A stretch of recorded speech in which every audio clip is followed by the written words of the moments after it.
Bloomberg Audio Studios. Podcasts, radio, news. This is the closing bell on the Stock Movers Report. The companies making moves at the close of U.S. trading with Carol Massar, Tim Stenovec, Romaine Bostick, and Scarlet Fu.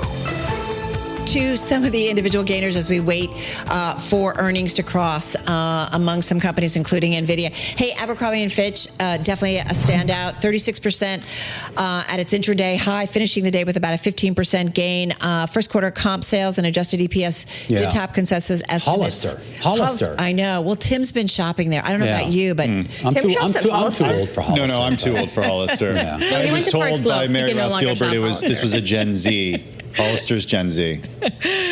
So, Tim, you're among friends. You can share. What else you got, Carol? Joby Aviation. Check this out, guys. Up 29%. Toyota Motor investing $250 million in the company. It's about a $7 billion market cap. I didn't know if you knew that by now. Air taxi maker completing the first half of a previously announced $500 million commitment. So the move makes Toyota the largest shareholder in Joby. And then Vail Resorts. We broke down the earnings after the close yesterday, folks. Up almost 9%. Executive Chair Rob Katz is coming back to the company, to the CEO post, succeeding Kirsten Lynch, who has stepped down from the role. I mean, we talked about this. Tim knows this company. We talked about it yesterday. Investors took this as a big positive, as this guy is someone who has really kind of changed how you look at some of the ski slopes. And, of course, the Epic Pass introducing that. So kind of changing it and maybe hoping to help juice the company going forward. All right, some of the gainers as we do wait NVIDIA numbers. I got some of the decliners. I want to start with Okta reporting after the bell yesterday. Shares fell more than 16%. Hey, I'm just going to interrupt you. Sorry, yeah, go ahead. Salesforce earnings crossing the wire right now. The company reporting first quarter adjusted operating income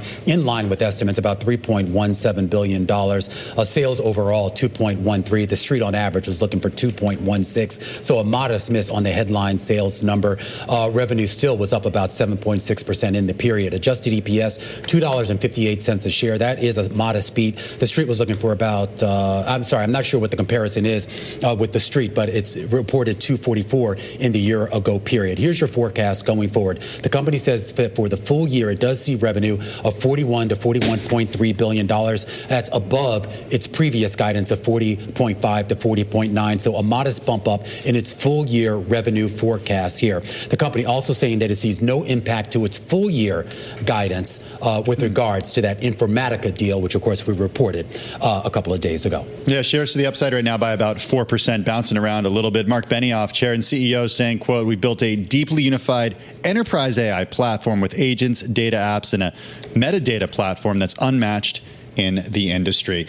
Back to a couple more decliners as we do await to hear from more companies reporting results after the bell.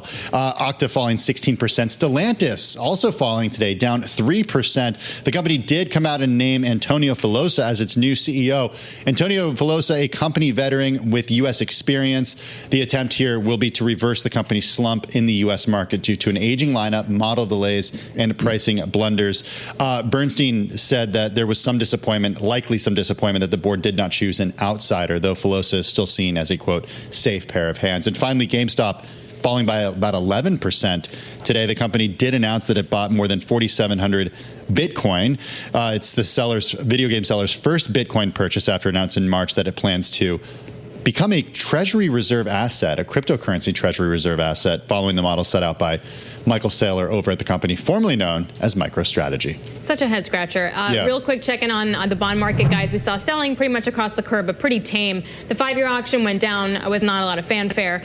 So you see the long end, though, just up by about 3 basis points. Going back to Salesforce here, the company actually raising its full-year revenue guidance to the high end of $41.3 billion. The company originally saw $40.9 billion on the high end. They're also looking at a currency tailwind now, and they're taking a look at that guidance. And some interesting data when it comes to AI. They said that cloud data and AI annual recurring revenue is now over $1 billion, which is up more than 120% year on year. And this gets to the idea, too. I mean, we were just talking on the close, guys, a little while ago with Paul Christopher at Wells Fargo about the investment opportunity. We heard this from Kara Murphy as well. The idea that some of these large cap tech names are, in their view, not just growth stocks, but to a certain degree defensive when they consider how much cash that they are able to throw off. And you see right now, CRM up about 5%, Scarlett. All right, let's go in the opposite direction from tech to a consumer staple. Elf Beauty reporting results, and we're looking at a fourth quarter adjusted EPS of 78 cents, beating the consensus estimate by a nickel. As for revenue, $332 million, also higher than what was anticipated, which was about $327.4 million. In addition,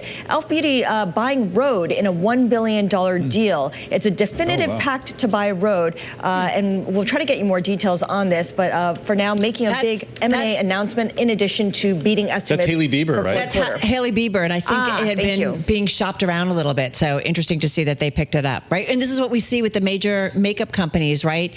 Whether it's Estee Lauder, whether it's all the other ones that are out there, you know, they pick up these smaller brands. All right, guys, take a look at Synopsys here. So obviously that stock got hit into earnings due to the FT report that President Trump is ordering U.S. chip software suppliers to stop selling to China. In the actual numbers, though, taking a look at its second quarter, adjusted earnings coming in better than estimated. Their revenue also up 10%. Their full year adjusted earnings is also increased on that high end. They still see their full year revenue a little bit higher than estimated. So they reaffirm their full year revenue guidance and they increase their full year earnings guidance, and they wound up beating on the second quarter. However, you see the stock now sort of flat pre-market, not doing that much, but recouping some of that drama that we saw into the close today. All right, guys, we got a software, cybersecurity or security software company just reporting. We're talking about SentinelOne, and let's get right to the outlook. See second quarter revenue of $242 million. That's about $3 million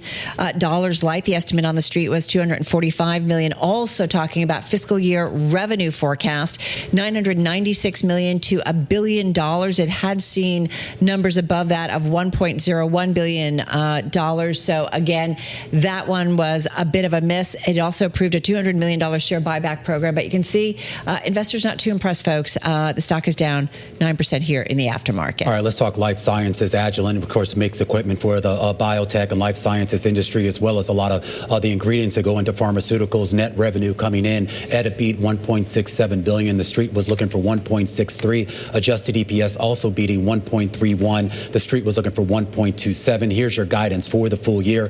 The company says that full year adjusted EPS will be in the range of $5.54 a share to $5.61 a share. That's above the average of analyst estimates, which were looking for 5.55, and says that for the full year revenue will be in the range of $6.73 billion to $6.8 billion. That's a bump up from the previous guidance that it had given about a quarter ago. Okay, speaking of life sciences, the cloud provider for life sciences, Veeva Systems, up 10% in the after hours. The company boosted its fiscal year adjusted EPS forecast. First quarter adjusted gross margin coming in above estimates too at 79.2%. First quarter adjusted operating income coming above estimates at $350 billion.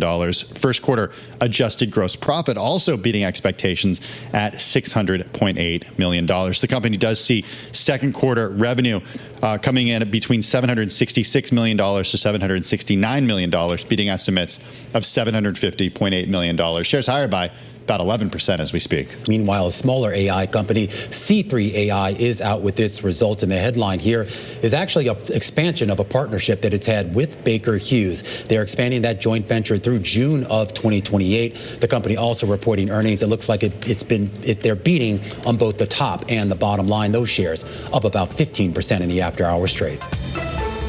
The Stock Movers Report from Bloomberg Radio.